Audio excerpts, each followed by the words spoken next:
Madame la Présidente, Madame Mariane Radjavi, chers collègues, maires,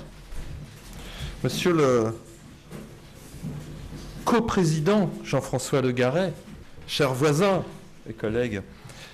coprésident donc du Comité des maires de France en défense des Ashrafiens, mesdames et messieurs, je suis particulièrement heureux,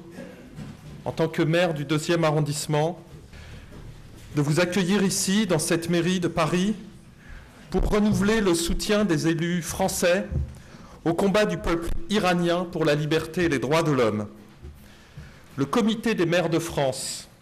que président Jean-Pierre Muller et Jean-François Le Garret, a décidé de vous recevoir et d'organiser cette réunion qui marque l'engagement des élus municipaux français dans le cadre de leur congrès qui se déroule en ce moment, leur soutien au changement démocratique et en Iran et à la lutte courageuse que mène le Conseil national de la résistance iranienne dont nous avons l'honneur d'accueillir la présidente, Madame Mariane Radjavi, ce soir parmi nous pour parler de la situation de son pays.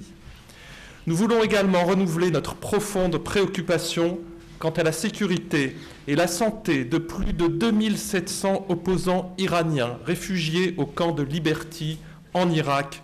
et qui sont persécutés par des forces sous influence des mollahs iraniens de Téhéran. Notre engagement avec le peuple d'Iran est également motivé par notre appréciation de la crise grave que traverse actuellement l'ensemble du Moyen-Orient. Parce que ce qui se passe dans cette partie du monde et son avenir concerne directement nos communes et nos jeunes et exige une plus grande mobilisation de notre part. Alors que l'Iran des mollahs a été à la source de la propagation de l'extrémisme religieux dans la région, le péril de l'islamisme dépasse aujourd'hui les limites du Moyen-Orient et concerne la sécurité de l'ensemble des pays démocratiques. Si nous sommes à vos côtés, Madame la Présidente Radjavi, c'est parce que vous représentez cet islam démocratique et tolérant, tant nécessaire à notre monde d'aujourd'hui. Votre appel à l'abolition de la peine de mort et au respect des droits humains, à l'égalité entre les femmes et les hommes, à la séparation de l'État et de la religion, ainsi qu'au respect de l'environnement, résonne particulièrement dans nos consciences. C'est dans cet état d'esprit que les 14 000 maires et élus que nous représentons ne sont pas restés indifférents quand les résistants iraniens ont été la cible de massacres dans les camps d'Ashraf et de Liberty en Irak. Nous sommes conscients que depuis plus de 30 ans, la théocratie extrémiste installée en Iran persécute ses citoyens. Avec près d'1 millier de pendaisons qui ont eu lieu sous son mandat. En effet, un régime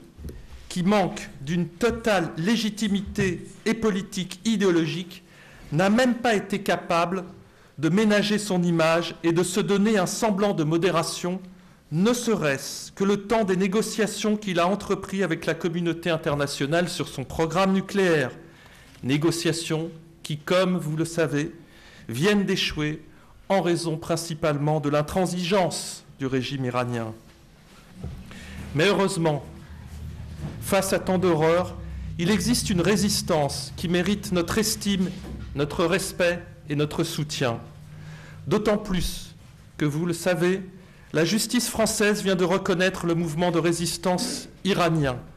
et de réaffirmer que celui-ci est irréprochable et que son combat est légitime. Dans ce contexte, le Comité des maires appelle le gouvernement français à conditionner la poursuite des relations avec ce pays et la fin des sanctions à l'arrêt des pendaisons publiques et à l'amélioration des droits de l'homme du peuple iranien. Il doit également user de son influence pour que la protection des résistants iraniens du camp de Liberty en Irak soit assurée, que le blocus médical du camp soit levé et qu'il soit reconnu comme un camp de réfugiés sous la couverture du HCR. Je voudrais pour finir saluer le courage de toutes celles et tous ceux, toutes ces femmes et tous ces hommes iraniens qui se battent chaque jour avec abnégation contre le régime des mollahs et l'extrémisme religieux dans leur pays. Leur exemple doit inspirer notre action à nous, démocrates, élus de la République française, quelles que soient nos sensibilités politiques. Aussi, nous tenons à vous réaffirmer notre soutien sans faille au juste combat que vous menez pour la liberté, l'égalité et le retour des droits humains en Iran et partout dans le monde. Je vous remercie pour votre attention.